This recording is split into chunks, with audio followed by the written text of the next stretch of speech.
Donc, le cabinet dans lequel je travaille, c'est Immokip Compta Options Réelles. Donc, on a une structure qui est vraiment spécifiée dans l'activité de location meublée, que ce soit dans une résidence de service gérée par un gestionnaire ou que ce soit une location type gérée directement par le propriétaire. Voilà, donc sans service particulier. On sait que la location meublée, c'est une activité de location d'un bien immobilier qui est garni de meubles indispensables à la vie au quotidien.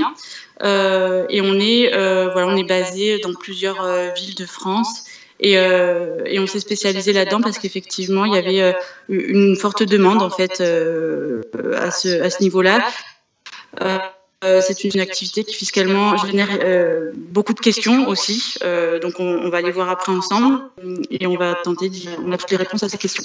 D'accord. Voilà. Déjà la première question, c'est ce que vous affichez en première page de votre site là qui défile sous nos yeux, mais c'est est-ce qu'il existe des cas où louer en réel est moins avantageux que de déclarer en micro-BIC ou via l'abattement forfaitaire? Nous, personnellement, on n'en a encore jamais rencontré, mais vous, de votre côté, quels sont les cas où ça peut être plus avantageux?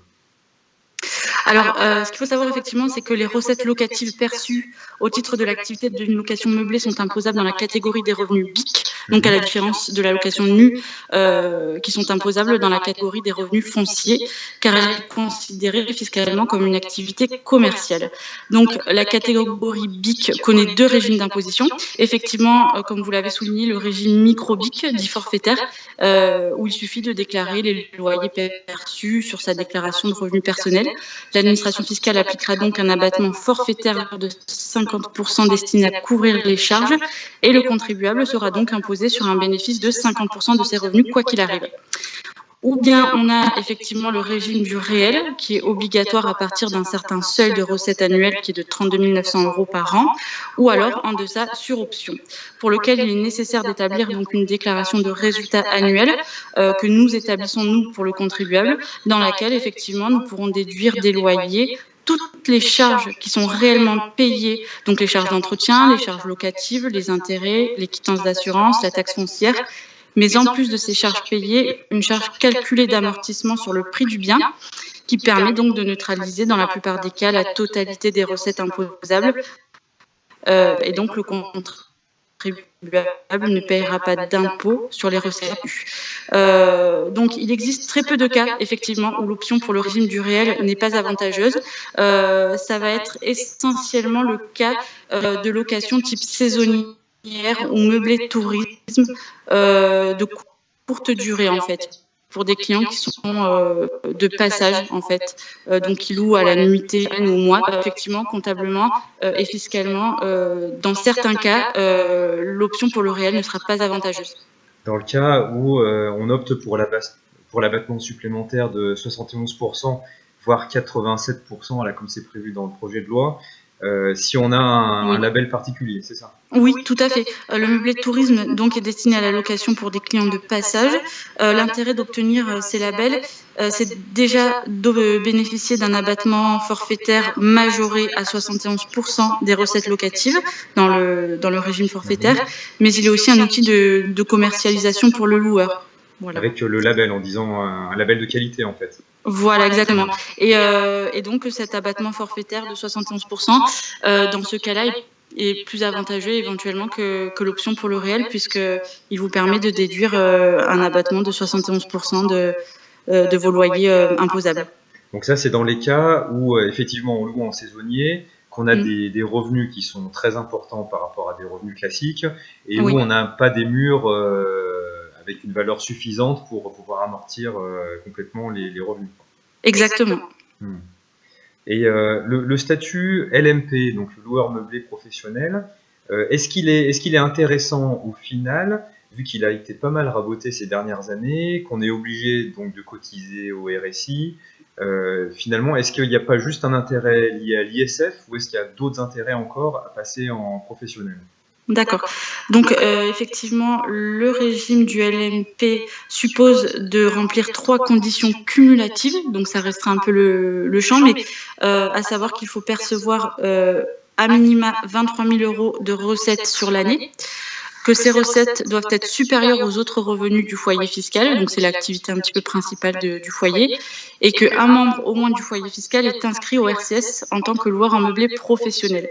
Ce régime, l'avantage qu'il a, c'est de pouvoir imputer le déficit de l'activité de location sur le revenu global du contribuable.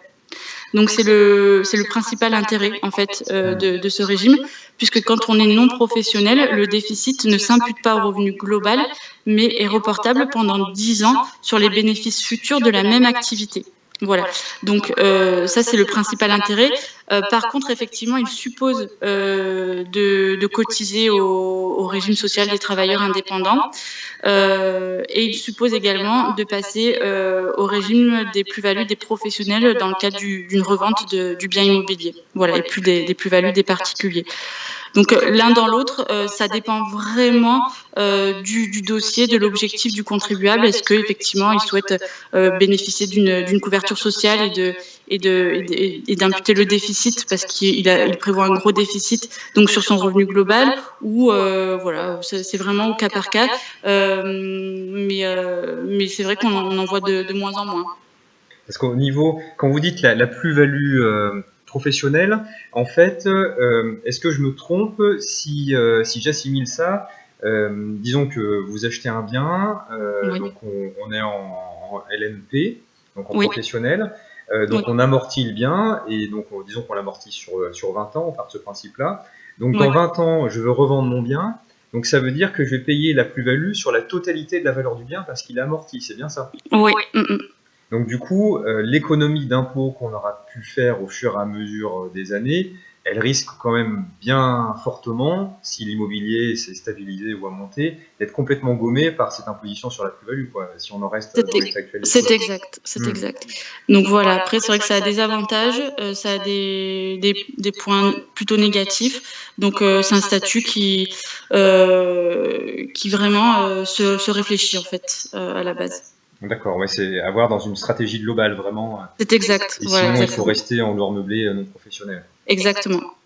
Et c'est un peu la même chose pour le fait de passer via une société, parce qu'il y a pas mal de forums ou de personnes sur Internet qui présentent ça comme une solution magique, c'est-à-dire qu'ils créent ce qu'ils appellent une foncière, donc concrètement une SARL ou une SAS, pour louer des biens, y compris en nu, et ils amortissent leurs biens, ce qui permet de gommer tous les revenus, y compris pour une location en nu.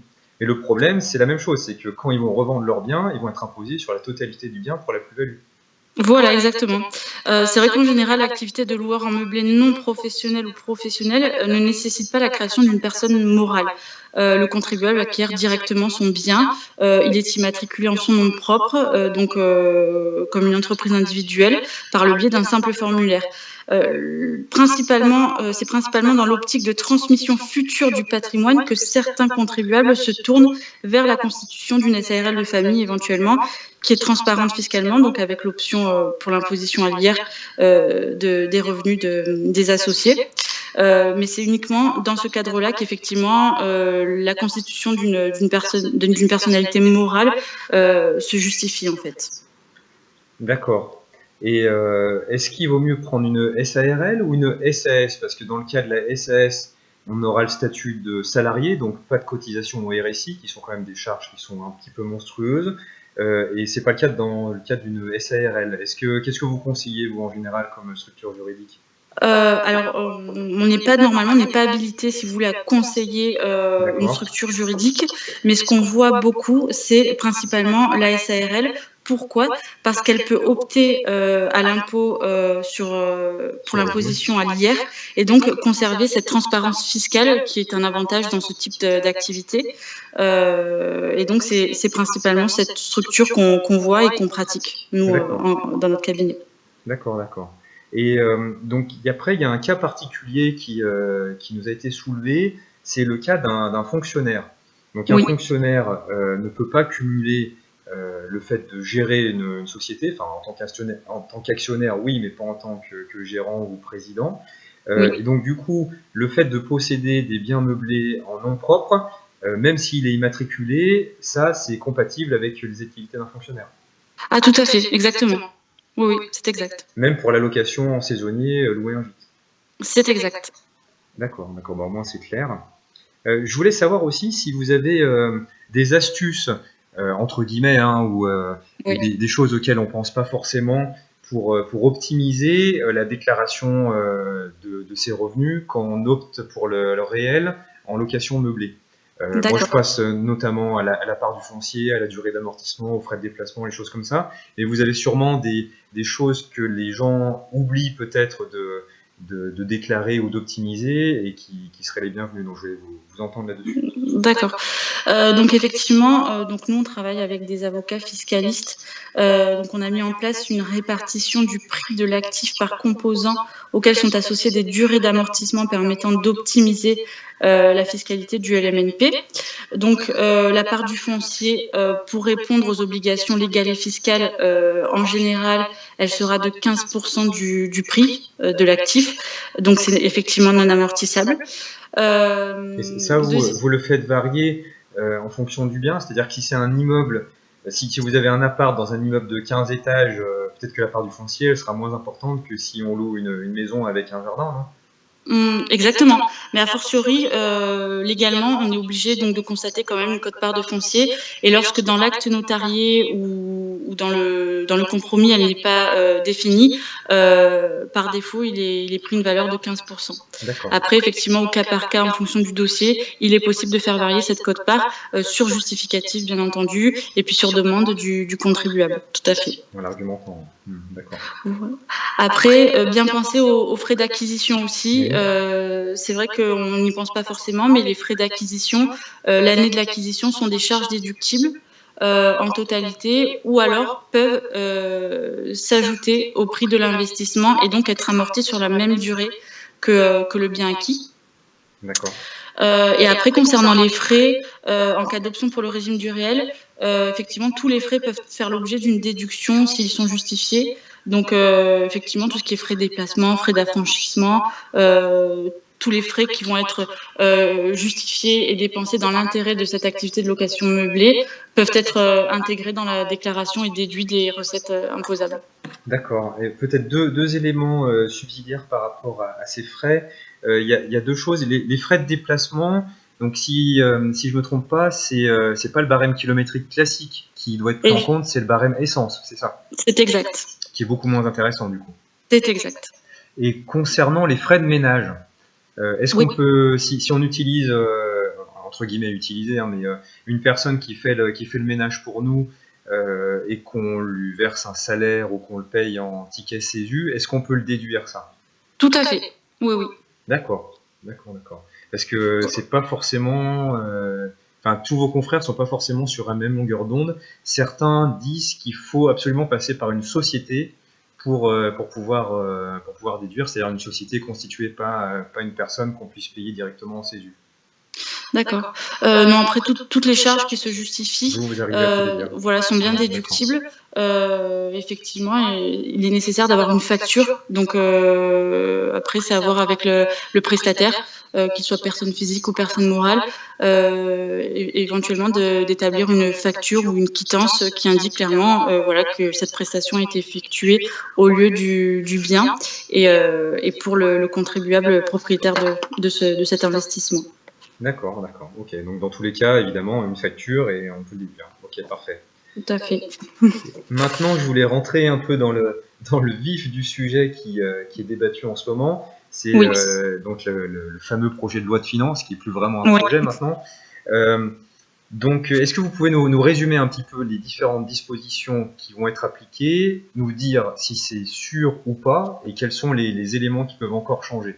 Alors, c'est effectivement une mesure qui fait beaucoup de bruit.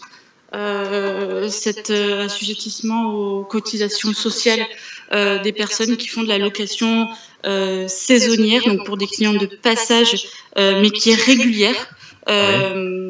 Ils vont être effectivement, à partir d'un certain seuil de recettes, ils devraient être, donc c'est toujours un projet, assujettis effectivement aux cotisations RSI.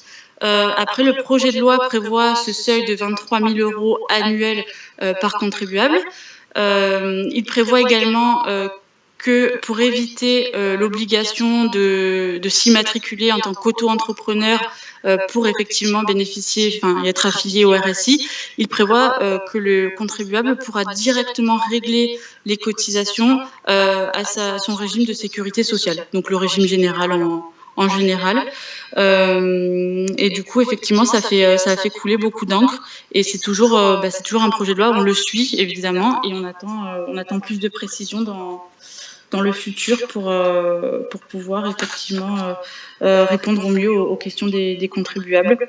Oui, parce qu'il y a 3 questions a priori qui ressortent régulièrement. La première, c'est donc ce fameux seuil des 23 000 euros. Oui. Donc il y a plusieurs versions qui s'opposent et j'aurais aimé avoir votre position là-dessus. Est-ce que c'est 23 000 euros de chiffre d'affaires qui déclenche l'assujettissement au RSI, donc c'est-à-dire la cotisation de base autour de 1 000 euros par là, ou est-ce que c'est 23 000 euros de revenus fiscaux?